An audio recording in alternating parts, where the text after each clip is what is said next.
नमस्कार। उनकी कलम मेरी आवाज़ में आप सभी का स्वागत है। आइए सुनते हैं कहानी अनास्था के मरुस्थल, जिसे लिखा है हमारी चहेती लेखिका मालती जोशी जी ने। अंतरंग से बाहर निकले तो देखा झमाझम पानी बरस रहा है। भीतर बैठकर मौसम के इस बदले मिजाज का पता ही नहीं लगा था। अब उतनी सी जगह में इतने सारे लोगों के साथ खड़े होकर हम लोग बारिश के रुकने की प्रतीक्षा करने लगे। बारिश का फिलहाल रुकना तो नामुमकिन ही था। हाँ, जोर थोड़ा कम हुआ तो ये बोले, सुनो, निकल लेते हैं, घर जाकर कपड़े बदल लेंगे। इन्होंने सिर पर रुमाल रख लिया, मैंने भी सिर पर पल्ला डाल लिया और हम लोग निकल पड़े। पहले तो किनारे किनारे चलना चाहा, पर वहाँ छत से परनाले बह रहे थे। फिर सोचा जब भीगना ही है तो तरतीब से भीगेंगे। वैसे भी प्रवेश द्वार तक पहुँचते पहुँचते तरबतर होना ही था। मैं संभल संभल कर सीढ़ियाँ चढ़ रही थी। मैंने देखा मुझसे कुछ आगे एक और महिला भीगने की परवाह ना करते हुए चल पड़ी हैं। वे मुझसे भी धीरे चल रही थीं। लग रहा था काफ़ी बुजुर्ग हैं और शायद उनके घुटनों में भी दर्द है।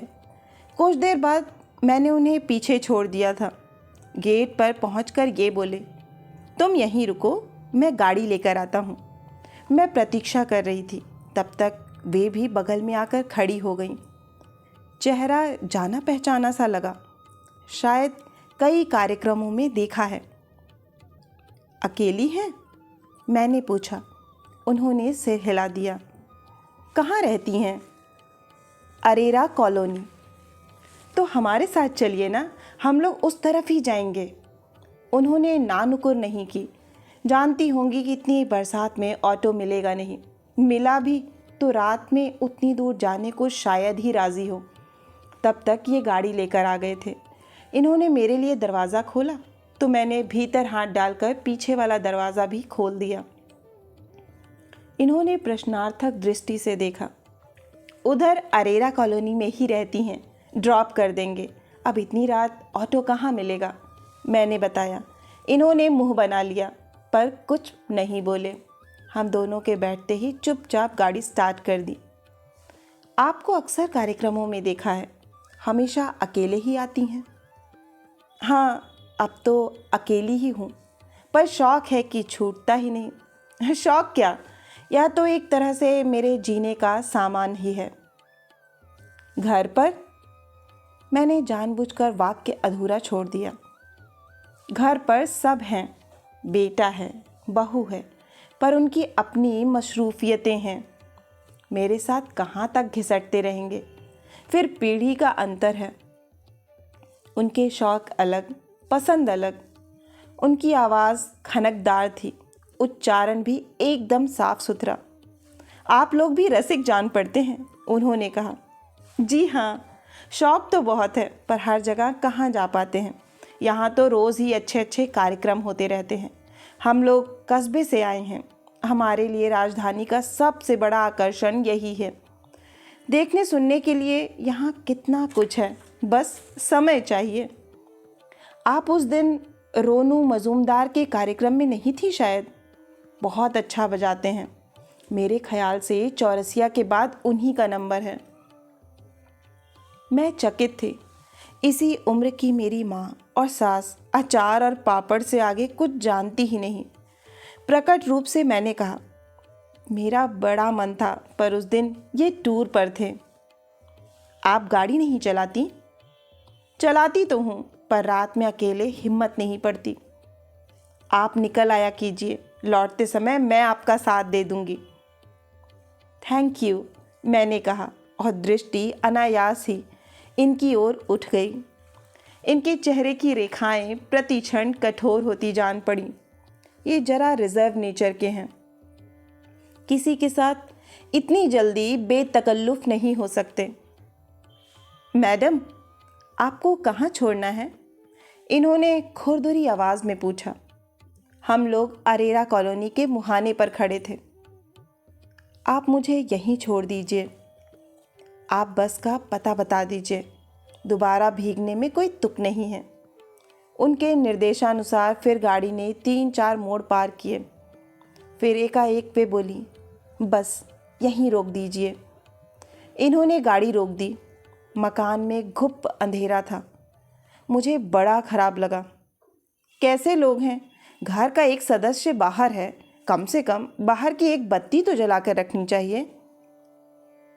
अच्छा, अब आप चलिए, धन्यवाद। नीचे उतरकर उन्होंने कहा, आप गेट तो खुलवा लीजिए। खुलवा लूँगी, नो प्रॉब्लम। आप लोग चलिए, पहले ही बहुत देर हो चुकी है। मुझे लगा शायद उन्हें हमारे सामने कुछ असुविधा हो रही है।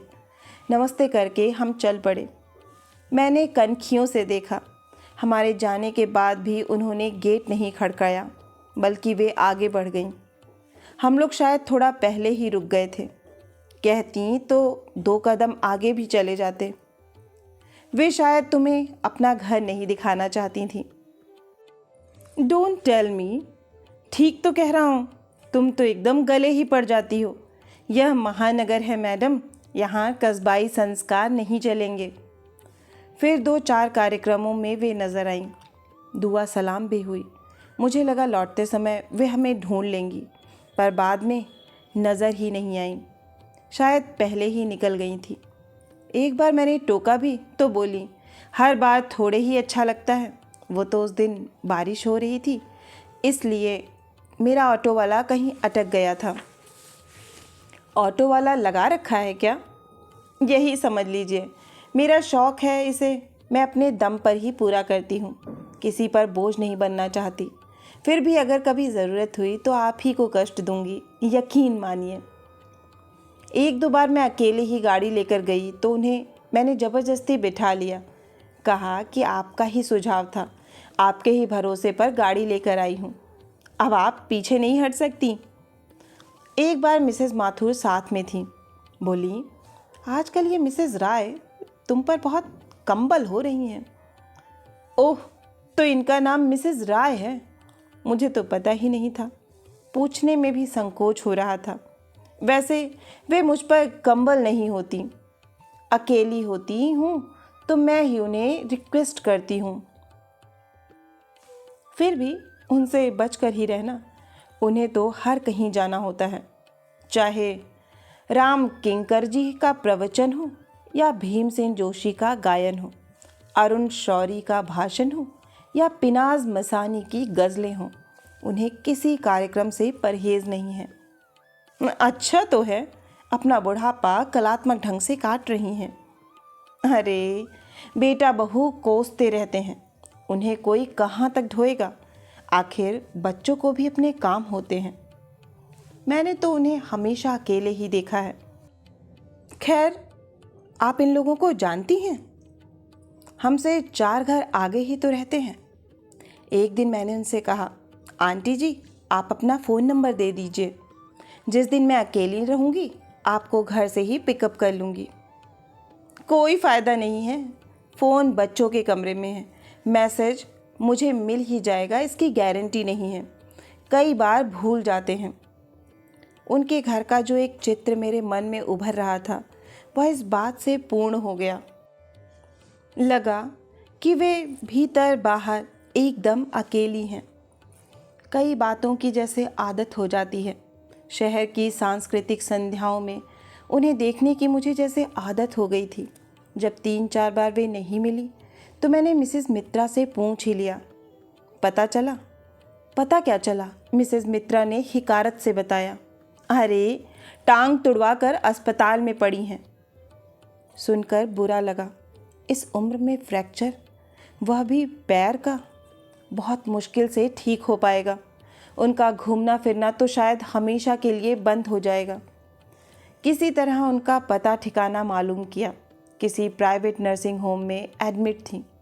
रूम नंबर पता करके एक दिन पहुंच ही गई। दरवाजे पर ही एक सुदर्शन युवक से सामना हो गया। क्या काम है? उसने रूखे स्वर में पूछा। मेरा तो उल्टे पैरों लौट आने का मन हो गया। फिर भी संयत स्वर में कहा, काम क्या होगा, तबीयत देखने आई हूँ। आपको पहचानती हैं वे? शायद, भीतर जाने देंगे तभी तो पता चलेगा। बड़ी मजबूरी में उसने दरवाज़ा छोड़ा। भीतर जाकर देखा, बिस्तर पे वे निढाल पड़ी थीं। मुझे देखकर उनके श्रांत क्लांत चेहरे पर एक क्षीण सी मुस्कुराहट आई। बेटे को बुलाकर उन्होंने मेरा परिचय करवाया। श्रीमान जी का नाम सुनते ही उसके चेहरे की रेखाएं कुछ ढीली हुईं, पर मेरा चेहरा तन गया। सोच लिया कि इस इंसान से अब बात नहीं करनी है। कुछ देर तक मिजाज पुरसी करने के बाद मैं उठ खड़ी हुई। उन्होंने क्षीण स्वर में कहा, कुछ किताबें हों आपके पास तो भिजवा सकेंगी? पढ़े पढ़े बोर हो रही हूँ। मैंने दूसरे ही दिन नौकर के हाथ पुस्तकें भिजवा दी, पर मन नहीं माना तो 4 दिन बाद खुद पहुँच गई। साथ में 4-6 कैसेट्स थीं और हेडफोन सहित मेरा छोटा सा कैसेट प्लेयर भी। वे बहुत खुश हुईं। मेरे दोनों हाथ अपने हाथ में लेकर बोलीं, पिछले जन्म में आप ज़रूर मेरी बेटी रही होंगी। इसी जन्म में मान लीजिए ना। फिर तो जैसे नियम ही हो गया। हर 2-3 दिन बाद मैं अस्पताल पहुंच जाती। कभी फल, कभी पत्रिकाएं, कभी कोई हल्का सा नाश्ता, कभी एक आध उपन्यास। वहाँ खाली हाथ जाना अच्छा ही नहीं लगता था। इस बीच 1-2 कार्यक्रमों में जाना हुआ तो बराबर उनकी याद आती रही। कार्यक्रम का रस नहीं ले सकी। मन के तार कब किसके जुड़ जाएंगे कोई नहीं जानता। एक बार मैं उठने लगी तो उन्होंने हाथ जोड़कर कहा, परसों नरसों शायद मैं घर चली जाऊंगी। उससे पहले एक बार दर्शन दीजिएगा। दर्शन की चिंता क्यों करती हैं? मैंने उनके हाथ पकड़कर हंसते हुए कहा, मैं घर आकर दर्शन दे जाया करूंगी। नहीं, वहाँ नहीं। मेरे कान पर हथौड़ों की तरह पड़ा। इतनी उत्तेजना की, कठोरता की तो कोई ज़रूरत ही नहीं थी। मैंने धीरे से उनका हाथ छोड़ दिया। उन्होंने दोबारा मेरे हाथ थाम लिए। उनका चेहरा भी अब सामान्य हो गया था। सौम्य शब्दों में बोली, मैं नहीं चाहती कि मेरे अपनों का मेरे घर पर अपमान हो। मैं क्या बोलती, चुपचाप बैठी रही। थोड़ी देर बाद उन्होंने पूछा, तुम्हारे बच्चे नहीं हैं ना? मैं चौंकी। वे कितनी सहजता से आपसे तुम पर उतर आई हैं। आपको कैसे पता चला? हम लोग इतनी बातें करते हैं पर कभी बच्चों का जिक्र नहीं चला ना, इसलिए। बच्चे नहीं हैं पर मुझे कोई मलाल नहीं है। मैंने अपने जीवन को इतनी सारी चीज़ों से भर लिया है कि सोचने का समय ही नहीं मिलता। वह सोच करने लायक बात है भी नहीं। बच्चों का ना होना उतना दुखदाई नहीं है, पर बच्चों के होते हुए अकेले पड़ जाना ज़्यादा कष्टप्रद है। मैंने उनकी ओर देखा। चेहरा दर्द से जैसे पुता हुआ था। फिर भी मैं अपनी उत्सुकता नहीं रोक पाई। आप बुरा ना माने तो एक बात पूछूं? मैं इतनी बार यहाँ आई हूँ पर आपकी बहू को कभी नहीं देखा। बेटे को भी बस उसी दिन देखा था। ऑपरेशन वाले दिन दोनों आए थे। अब बेटा कभी कभार चक्कर लगा जाता है। और उनके बच्चे, वे भी तो दादी को देखने आते होंगे। उन्होंने कोई जवाब नहीं दिया। बैठी थीं सो लेट गईं, जैसे बहुत थक गई हूँ। मुझे अपने पर शर्म हो आई। नाहक उनकी दुखती रग को छू लिया। मैंने धीरे से सॉरी कहा और चली आई। 2-3 दिन वहाँ जाने की हिम्मत नहीं जुटा पाई, पर फिर डर लगा कि अगर वे घर चली गईं तो फिर मुलाकात ही नहीं हो पाएगी। मैंने नर्सिंग होम में फ़ोन करके पता किया, अभी वे वहीं थीं। फिर मैंने उनके लिए फेयरवेल का सामान जुटा लिया। आशा पूर्णा देवी और शिवानी जी के पूरे सेट्स खरीदे। बशीर बद्र, जावेद अख्तर, शाहिर और दुष्यंत कुमार के गज़ल संग्रह खरीदे। पंडित जसराज, भीमसेन जोशी, कुमार गंधर्व, मालिनी राजुरकर, परवीन सुल्ताना के कैसेट्स खरीदे। नितिन मुकेश के गाए हुए सुंदरकांड का पूरा सेट लिया। 2 खूबसूरत गिफ्ट्स पैक बनाए। 2-3 पैकेट मसाला सुपारी के, नींबू वटी के पाउच भी रख लिए। काफ़ी सामान हो गया था, फिर भी जैसे मेरी तृप्ति नहीं हो रही थी। उस दिन उन्हें उदास छोड़कर आई थी। सोचा था आज जाते ही उन्हें खुश कर दूंगी, पर वहाँ जाकर मेरा ही मूड खराब हो गया। उनके सुपुत्र वहाँ विराजमान थे। वे भी मुझे देखकर बहुत खुश नहीं हुए। चेहरे पर वही मनहूसियत बरस रही थी। बड़ी बेजारी में बैठे थे। मुझे देखते ही उठ खड़े हुए, थके से स्वर में बोले, मम्मा आप सारा सामान समेट कर रख लीजिए, मैं कल सुबह 9 बजे आ रहा हूँ। ऑफिस जाने से पहले आपको घर पहुँचा जाऊँगा। उन्होंने स्वीकृति में सिर हिला दिया, पर मुझसे नहीं रहा गया। मैंने कहा, भाई साहब, यह सब समेटना क्या आंटी के बस का है? यह अकेले सोहन के बस का भी नहीं है। महीने भर में तो अस्पताल में पूरी गृहस्थी इकट्ठा हो जाती है। ना हो तो आप घंटे भर के लिए मिसेस को भेज दीजिए। उनके बेटे ने मुझे खा जाने वाली नज़रों से देखा, फिर माँ से बोला, मम्मा आप तो जानती हैं जया का घर से निकलना कितना मुश्किल है। आपका कमरा ठीक करना है, आपके लिए स्पेशल पलंग मंगवाया था, उसे फिट करना है, आपका बाथरूम चेक करना है। कोई बात नहीं बेटा, उन्होंने सहज स्निग्ध स्वर में कहा। सोहन सब कर लेगा, उसे मालूम भी है कौन सी चीज़ कहाँ रखी है। तुम अब निकलो, बच्चे राह देख रहे होंगे। बेटा जैसे इस आदेश की प्रतीक्षा में था, फौरन उठकर चल दिया। कमरे में जब हम दोनों ही रह गईं, तब मैंने कहा, आंटी घर जा तो रही हैं, पर वहाँ आपकी तीमारदारी कौन करेगा? बहू तो यह सब करने से रही, और सोहन से आप करवा नहीं सकती। सोहन से कैसे करवाऊंगी? बूढ़ी हूँ तो क्या, औरत तो हूँ।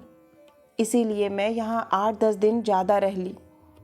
मुझे तो पिछले हफ्ते ही छुट्टी मिल रही थी, पर मैंने मना कर दिया। कहा कि ऐसी असहाय अवस्था में घर नहीं जाऊंगी।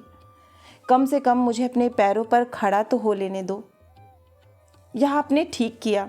शक्ति तो धीरे धीरे आएगी, पर आत्मविश्वास तो आना चाहिए। पर इसी बात पर बेटा जी बहुत नाराज़ हो गए। क्यों? अरे नर्सिंग होम में रहना कोई मजाक है? 500 रुपया रोज़ तो कमरे का ही है। इसके अलावा दवाइयाँ, नर्सिंग अलग, ऑपरेशन का खर्च तो अलग ही होता है। वह तो उसी समय वसूल लिया जाता है। बेटे ने साफ कह दिया कि ऑपरेशन की फीस मैंने चुका दी थी, अब बाकी का तुम भुगतोगी। मैं हैरान रह गई। कोई संतान इतनी संवेदना शून्य हो सकती है? पता नहीं क्यों मैंने एकदम पूछ लिया, आंटी क्या आप इनकी सौतेली माँ हैं? नहीं, पर पिता जरूर सौतेले थे। पर बेटे को उनसे कोई शिकायत नहीं है। प्रेम से उनका नाम लगाता है, उनकी कोठी में ठाठ से रहता है, उनके रुपयों पर ऐश करता है। बस माँ को चरित्रहीन समझता है। क्या बात करती हैं? सच कह रही हूँ। उसका कहना है कि इस देश में लाखों औरतें पति के नाम पर जिंदगी गुजार देती हैं, नौकरी करके बच्चे भी पाल लेती हैं। आप ऐसे त्याग और तपस्या की जिंदगी क्यों नहीं बिता सकी? दूसरी शादी करके आपने सिर्फ अपना भला किया, पर मेरा घर परिवार, आत्मीय स्वजन, कुल गोत्र, जाति सब कुछ छीन लिया। अब उसे क्या बताऊं कि सबकी परिस्थितियां समान नहीं होती। मेरे घर में 4 देवर थे, चारों ही गबरू जवान। एक तो उम्र में मुझसे भी बड़ा था। सास अपाहिज, खटिया से लगी हुई थी। पति की मृत्यु के बाद मैं 4 महीने वहाँ रही, पर एक रात भी चैन से सो न सकी। डर के मारे पूरी पूरी रात बैठी रहती, ज़रा सी आहट पर चौंक उठती। हार कर पिता के घर लौट आई। पिता की छोटी सी नौकरी थी। हम 6-7 भाई बहन थे। मेरी शादी करके माँ बाप अभी थोड़े सुस्ता रहे थे कि साल भर का बच्चा लेकर मैं वापस आ गई। ऐसे में मेरा स्वागत क्या होता? मुझे भी लगा कि मैं भाई बहनों के मुंह का कौर छीन रही हूँ। पति की नौकरी का थोड़ा पैसा था, कुछ बीमे की रकम थी। दोनों पक्षों की आंख उसी पर थी। पर दौड़ धूप करने के लिए कोई आगे नहीं आया। जिसने मदद का हाथ बढ़ाया वही शक के घेरे में आ गया। अविवाहित होना ही उनका सबसे बड़ा जुर्म था। फिर हमने तंग आकर उस शक को सच में बदल दिया। मुझे एक सशक्त सहारे की ज़रूरत थी। उन्हें एक सुलझा हुआ साथ चाहिए था। तीनों घरों में बहुत विरोध हुआ तो हम अपना बोरिया बिस्तर समेटकर यहाँ चले आए। भाग्य से कारोबार चल निकला। जीवन की धारा ही बदल गई। राय साहब ने मुझे वचन दिया था कि तुम्हारा बेटा ही संपत्ति का एकमात्र अधिकारी होगा। इसीलिए हम लोगों ने दूसरा बच्चा भी नहीं होने दिया। अब लगता है कि मैंने गलत किया। कम से कम वह तो मुझे आदर मान देता। इतनी लंबी गाथा कहते कहते वे हाँफ सी गई थीं। निढाल होकर थोड़ी देर लेटी रहीं। लगा जैसे बहुत दिनों बाद उन्हें अपनी बात कहने का मौका मिला था। इसीलिए वे धारा प्रवाह बोलती चली गईं। मुझे तो लगा कि अपने बेटे को भी उन्होंने यह सब नहीं बताया होगा। आंटी, मैंने कहा, एक बार शांति से आप यह सब अपने बेटे को भी बतलाइएगा। शायद उनकी गलतफहमी दूर हो। कहना सुनना तो तब होता है जब कोई आपके पास घड़ी भर आकर बैठे। अब तो वह बात ही नहीं रही। राय साहब थे तब तक घर में उनका दबदबा था, मेरा भी सम्मान था। उनके बाद तो मेरी दुनिया ही बदल गई। बहू बात नहीं करती, बच्चे पास नहीं फटकते। बेटा 24 घंटे में एक बार शक्ल दिखाकर फ़र्ज़ पूरा कर लेता है। ये बेचारा सोहन ना हो तो मैं बोलने को तरस जाती हूँ। इसीलिए तो घर से भागी भागी फिरती हूँ। बहू को वह भी तो नहीं सुहाता। कहती है इस उम्र में औरतें मंदिर जाती हैं, भजन कीर्तन करती हैं, सत्संग में भाग लेती हैं। तुम्हारी माँ को नाच गानों से फुर्सत नहीं है।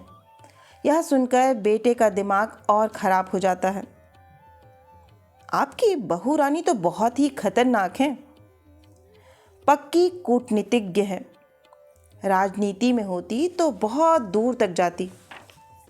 नीरज को उसी ने पट्टी पढ़ाई है, नहीं तो शादी से पहले वह कभी इस तरह से सोचता नहीं था। पति के कान भर भर कर उसे अपनी मुट्ठी में कर लिया है और अब सारी जायदाद पर कुंडली मारकर बैठ गई है। घर अगर मेरे नाम नहीं होता तो वह मुझे भी बाहर कर देती। वो तो राय साहब समय की नब्ज़ पहचानते थे, इसलिए उन्होंने सारी व्यवस्था कर रखी है। कम से कम पैसों के लिए मुझे किसी का मुंह नहीं देखना पड़ता। वातावरण बहुत बोझिल हो चला था, इसीलिए बात बदलने की गरज से मैंने कहा, आंटी, आपको एतराज़ ना हो तो मैं थोड़ा सा सामान समेट दूं? अकेला सोहन भी क्या क्या करेगा। उन्हें एतराज़ भला क्या होता। मैंने अपनी समझ से समेटना शुरू कर दिया। तेल, कंघी, साबुन, पेस्ट, ब्रश, कप प्लेट, चम्मच, ये सारी चीज़ें तो कल सुबह तक चाहिए ही थीं। उन्हें छोड़कर बाकी सामान इकट्ठा कर लिया और पॉलीथीन की थैलियों में भरकर रख दिया। अलमारी से सारे कपड़े निकालकर तहा कर रख दिए। फिर मैंने कहा, आंटी, ये चादर और गिलाफ शायद घर की है ना? इन्हें भी निकाल लेते हैं, नहीं तो सुबह जल्दी में छूट जाएंगी। आज रात आप अस्पताल की चादर से काम चला लीजिए। मैंने उन्हें सहारा देकर उठाया और कुर्सी पर बिठा दिया। चादर घरी करके रख दी। जैसे ही तकिए का गिलाफ उतारा, नोटों की एक गड्डी टपक पड़ी। ये क्या है आंटी? अस्पताल का बिल है। श्रवण कुमार जता कर गए थे, इसलिए मैंने तय कर लिया था कि पैसे मैं ही दूंगी और अपने हाथ से दूंगी। लेकिन पैसे संभाल कर तो रखा कीजिए। इतने सारे पैसे आपने खुले में रख छोड़े हैं। जब अपने ही लूट रहे हैं तो दूसरों से क्या डरना। वे हंसकर बोली, अस्पताल वाले इतनी सेवा कर रहे हैं, थोड़ा बहुत ले भी लेंगे तो मुझे मलाल नहीं होगा। रहा सोहन, तो बेगानों की भीड़ में वही तो एक अपना है। बैंक का सारा काम वही तो करता है। पुराना भरोसेमंद आदमी है, उसकी नीयत में फ़र्क नहीं आ सकता। जानता है जब ज़रूरत होगी मांग कर ले लेगा। सोहन का बस नाम ही सुना है, कभी देखा नहीं। देखोगी कैसे, दिन भर तो बेचारा नौकरी करता है, रात में यहाँ ड्यूटी देता है। कल ही गांव जाकर बीवी को ले आया है। कहता है जब तक आप एकदम ठीक नहीं हो जाती ये आपकी हाजिरी में रहेगी। खेती गई भाड़ में। बहू रानी को ऐतराज़ नहीं होगा, होगा भी तो वह सोहन से नहीं उलझेगी। एक उसी से तो डरती है, नहीं तो क्या उसे आउट हाउस में रहने देती। बड़ा स्वाभिमानी और दबंग आदमी है। राय साहब की मृत्यु के बाद उसने बंगले पर एक गिलास पानी तक नहीं पिया है, पर नीरज से कह रखा है कि जब तक मम्मी जी हैं मैं यहीं रहूँगा।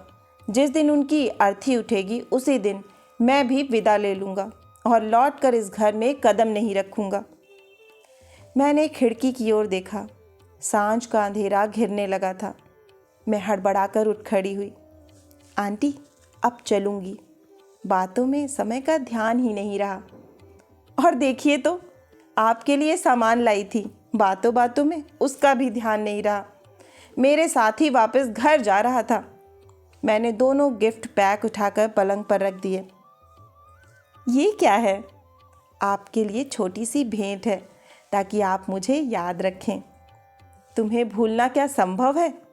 उन्होंने स्नेह सिक्त स्वर में कहा, फिर बाल सुलभ उत्सुकता से पूछा, इनमें क्या है? खोलकर देख लूं? देखिए ना, आप ही के लिए तो लाई हूँ। पहला पैक जो खुला उसमें कैसेट्स थीं। उनका चेहरा खुशी से भर उठा। चश्मा लगाकर वे एक एक का विवरण पढ़ने लगी। आपके यहाँ म्यूज़िक सिस्टम तो होगा? मैंने डरते डरते पूछा। है ना, मेरा अपना टीवी है, रेडियो है, म्यूज़िक सिस्टम है।